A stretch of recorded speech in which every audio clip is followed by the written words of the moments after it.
اوضاع عربستان نیز به خوبی در آستانه ظهور بیان شده است. بر طبق احادیث در عربستان خاندان بنی عباس حاکم میباشد. محققینی مانند علامه کورانی اعتقاد دارند که بنی عباس همان آل سعود است. بر طبق روایات با مرگ حاکمی که عبدالله نام دارد جنگ شدید قدرت در عربستان رخ خواهد داد و تا ظهور ادامه خواهد داشت.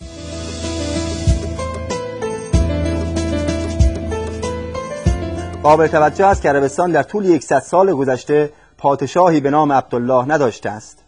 آیا حضور ملک عبدالله و وخامت حال وضعیت نامشخص و مبهم او بشارتی بزرگ برای منتظران ظهور نیست؟ بنابر روایات معتبر در عصر ظهور در ایران انقلابی به حق رخ خواهد داد که نشانه بزرگ از نزدیکی ظهور و زمین ساز حرکت جهانی امام عصر ارواح نافدا است. مردی از قوم مردم را به حق فرا می‌خواند، پیرامونش گروهی گرد می‌آیند که دلهایشان مانند پاره‌های آهن است. طوفان‌های وزنده آنان را نمی‌لرزاند و از جنگ خسته نشده و نمی‌هراسند. به خدا توکل کرده و عاقبت از آن پارسایان است.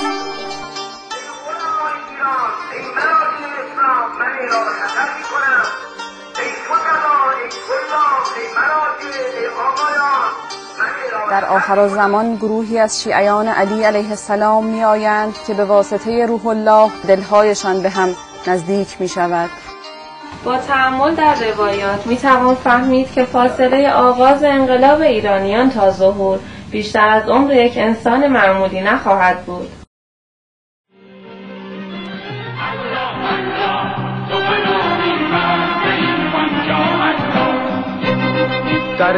گوییا می‌بینم گروهی را که از مشرق زمین خروج کرده و طالب حقند، اما آنها را اجابت نمی‌کنند. مجدداً بر خواسته‌هایشان تأکید دارند، اما مخالفان نمی‌پذیرند. وقتی چنین وضعی را مشاهده می‌کنند، شمشیرها را به دوش کشیده و در مقابل دشمن می‌ایستند. اینجاست که پاسخ مثبت می‌گیرند، اما این بار خودشان نمی‌پذیرند تا اینکه همگی قیام کرده و درفش هدایت را جز به دست توانای صاحب شما به کسی نمی‌سپارند. کشته‌هایشان شهیدند، اما من اگر آن زمان را درک می‌کردم خویشتن را برای یاری صاحب این امر نگاه می‌داشتم.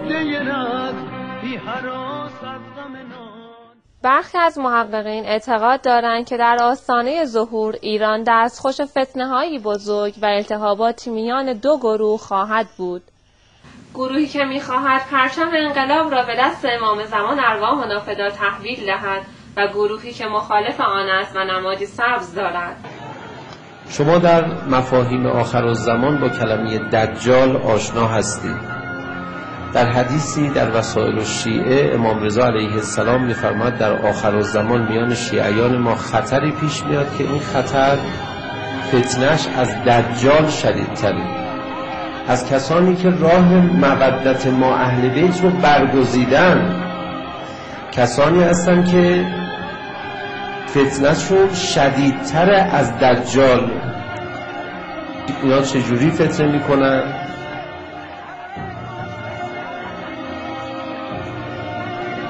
به واسطه دوستی کردن با دشمنان ما اهل بیت و به واسطه دشمنی کردن با دوستان ما اهل بیت.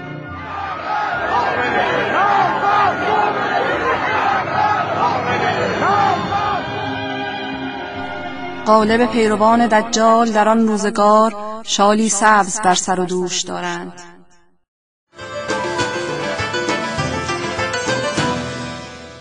قسمت مهمی از روایات در مورد شخصیت‌های مؤثر و کلیدی عصر ظهور مانند سید خراسانی، شعیب ابن صالح، یمانی، سفیانی و عبدالله عربستان می باشد. اگر ظهور بسیار نزدیک باشد، باید این شخصیت‌های ذکر شده در روایات اکنون حاضر و فعال باشند.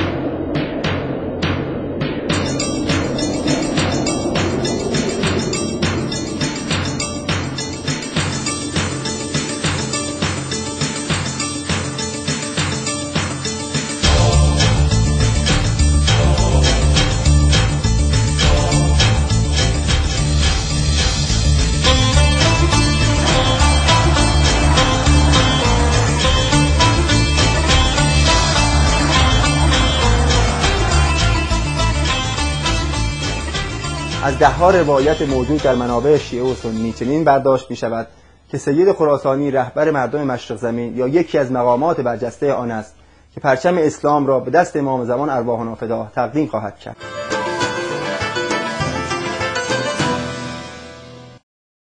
از مجموعه روایات صفات متعددی برای سید خراسانی استخراج می شود.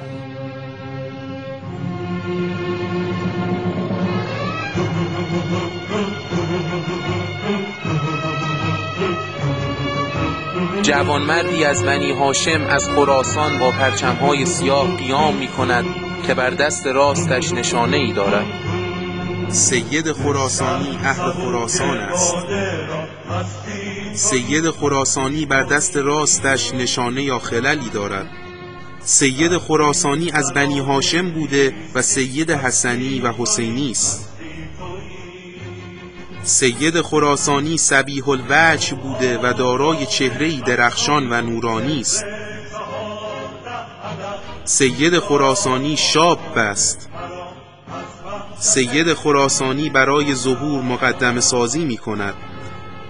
سید خراسانی پرچم اسلام را به امام زمان ارواحنا فداه تقدیم می کند.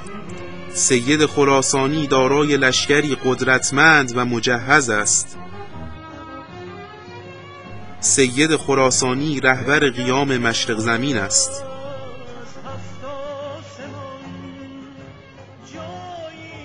آیا سید خراسانی برای پیروزی در فتنه‌ها و جنگ‌های شدید عصر ظهور نباید دارای لشکری قدرتمند و مجهز باشد؟ جمهوری اسلامی ایران با دارا بودن ده‌ها ناو و ناوچه مدرن جنگی، صدها بمب‌افکن پیشرفته و هزاران موشک مدرن و میلیون‌ها رزمنده جان برکف به قدرت برتر نظامی خاورمیانه تبدیل شده است. در تیر ماه 89 رئیس ستاد مشترک ارتش آمریکا پس از دیدار با سران رژیم صهیونیستی اعلام کرد برای مقابله با ایران ایده حمله نظامی دیگر عملی نیست.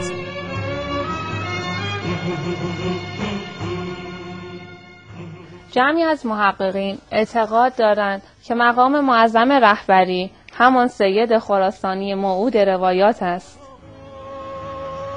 مقام معظم رهبری مد ظله العالی متولد مشهد بوده و اهل خراسان است. خلل دست راست سید خراسانی در روایات یکی از مهمترین نشانه‌های اوست. مقام معظم رهبری از جانب پدر سید حسینی بوده و از جانب مادر سید حسنی می باشد. یکی دیگر از صفات سید خراسانی شاب است. شاب در فرهنگ و لغت عربی علاوه بر افراد جوان به دارندگان نیروی جوانی، تراوت و سرزندگی نیز اطلاق می شود. همچنین کلمه فتا به معنای جوانمرد نیز به کار می رود. آیا بشارت‌های متعدد ولی امر مسلمین مبنی بر نزدیک بودن ظهور به هدایت سکان انقلاب صفت مقدمه ساز بودن سید خراسانی را نشان نمی‌دهد؟